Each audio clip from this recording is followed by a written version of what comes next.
goje. Me ya faru? Mai gida lafiya? Sai ihu kake kana ka daga hankali kana ta goje waye goje? Subhanallah.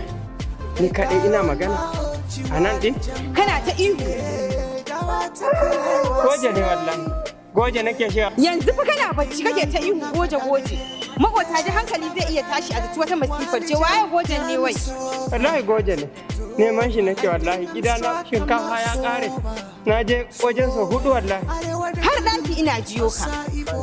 Allah kawo mana ɗauki. Amin to Allah ya kawo sassauci.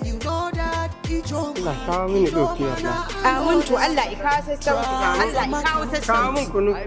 Wadda nan kunu. Wai goje ta kira a nan. Wallahi neman shi nake. Subhanallah. To Allah ya yafa abu. Amin. Wadda nan